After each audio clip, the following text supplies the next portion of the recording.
बिस्मिल्लाहिर्रहमानिर्रहीम। अस्सलामु अलैकुम वरहमतुल्लाहि वबरकातुहू। मेरे मोहतरम नाजरीन, आज की इस वीडियो में हम आपको बताएंगे इस अमल और हदीस के बारे में कि जिसके पढ़ने से नबी करीम सल्लल्लाहु अलैहि वसल्लम ने फरमाया कि अगर पहाड़ जितनी भी मुश्किलें आएंगी तो वो भी टल जाएंगी। मोहतरम समाईन, आएँ इस आयत के बारे में बताते हैं, उस वजीफ़े के बारे में बताते हैं कि नबी करीम सल्लल्लाहु अलैहि वसल्लम ने क्या बताया है। मोहतरम समाईन, 18वां सपारा सूरत मोमिनीन की आखिरी आयत, कुल रब्बि गफिर वरहम व अंता खैरुर राहिमीन। मेरे मोहतरम नाजरीन, इससे आगे सूरत नूर शुरू होती है। ये 18वां पारा है, सूरत मोमिनीन की आखिरी आयत है और ये इसलिए बता रहे हैं ताकि आपको ढूंढने में आसानी हो। मेरे मोहतरम नाजरीन, आपको ये बताते हैं कि आपने ये वजीफ़ा कैसे करना है। आपको जो भी कोई मुसीबत हो, चाहे आप जिसके लिए भी कर रहे हैं, वो मुसीबत इंशाअल्लाह हल हो जाएगी। आपने क्या करना है, सबसे पहले वज़ू करना है, सफ़ेद लिबास पहनना है और पूरी कामल यकसुई के साथ अल्लाह की बारगाह में बैठ जाना है। कुरान पाक को चूमना है और सीने से लगाना है। ख़ुद को कुरान पाक के एक एक हरफ में तसव्वुर करना है। मोहतरम नाजरीन, आए आपको बताते हैं कुरान पाक में कितनी पावर है। इंडिया का एक शख्स था, वो कुरान को मानता नहीं था। वो बड़ा ही परेशान और मुसीबतों में घिरा हुआ था। 1000 बार मंदिरों में गया लेकिन कोई भी फ़र्क नहीं पड़ा।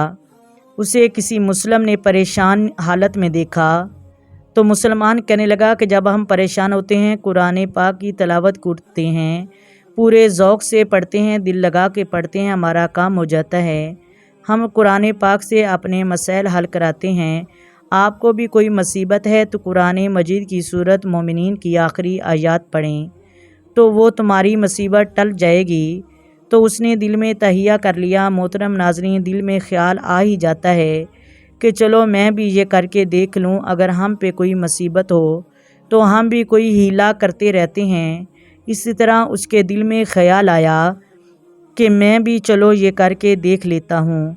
वो चुप करके अपने कमरे में अकेला मगरिब की नमाज के बाद 3 दफ़ा दुरूद इब्राहिमी पढ़ने के बाद उसने सूरत मोमिनीन की आखिरी आयत को पढ़ना शुरू कर दिया। वो कहता कि मुझे अभी 3 दिन ही गुज़रे थे कि मेरी मुसीबत हल हो गई और मेरी परेशानियाँ दूर हो गई।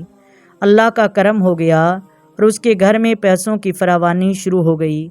जब उसका कारोबार बिल्कुल सेट हो गया तो उसने अपने घर वालों को बताया कि मैं इस तरह मुसलमान हो चुका हूँ और ये मेरे रब की करम नवाजी है, जिसने मुझे इतना अता कर दिया। उसकी पूरी फैमिली भी मुसलमान हो गई।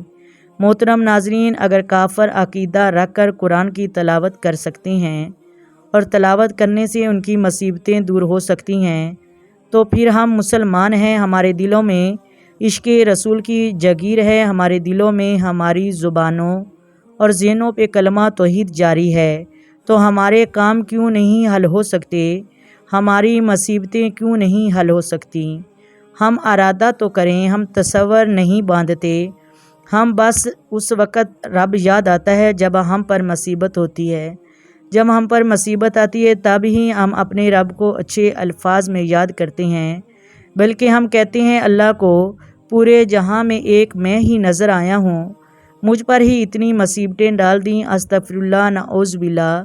फिर इस तरीके के शिकवे गिले करते हैं। मोहतरम नाजरीन, अब हमसे बड़ी मोहब्बत करता है। वो भी चाहता है कि मैं देखूं मेरा बंदा मेरे लिए क्या करता है। जब हम अपने रब के लिए सरसजदा होंगे और उसके लिए, उसकी रज़ा के लिए नमाज़ पढ़ेंगे और अल्लाह की रज़ा के लिए अल्लाह का ज़िक्र करेंगे, तो वो हमारी मुश्किलों को हल करेगा, हमारी मुसीबतों को हल करेगा। आए आपको वजीफ़े का तरीका बताते हैं। आपने बाद नमाज मगरिब 3 दफ़ा अव्वल आखिर दुरूद इब्राहिमी पढ़कर 313 मरतबा सूरत मोमिनीन की आखिरी आयत वकुर रब्बि गफिर वरहम व अंता खैरुर राहिमीन पढ़ना है। मोहतरम नाजरीन, 3 दिन ये वजीफ़ा करें और सादक दिल के साथ तसव्वुर रख कर जिस मकसद के लिए करेंगे उस मकसद में कामयाबी होगी। वीडियो अगर अच्छी लगे तो लाइक करें, शेयर करें, सब्सक्राइब करें। آئیں مل کر آقا دو عالم نور مجسم صلی اللہ علیہ وآلہ وسلم کی ذات پر درود و سلام پڑھیں۔ الصلاۃ والسلام علیک یا سیدی یا رسول اللہ، الصلاۃ والسلام علیک یا سیدی یا حبیب اللہ، الصلاۃ والسلام علیک یا سیدی یا خاتم النبیین، الصلاۃ والسلام علیک یا سیدی یا امام الانبیاء وعلی آلک وصحبک یا سیدی یا محمد رسول اللہ۔ محترم ناظرین، اللہ حافظ۔ ویڈیو اچھی لگے تو چینل کو ضرور سبسکرائب کر دیں۔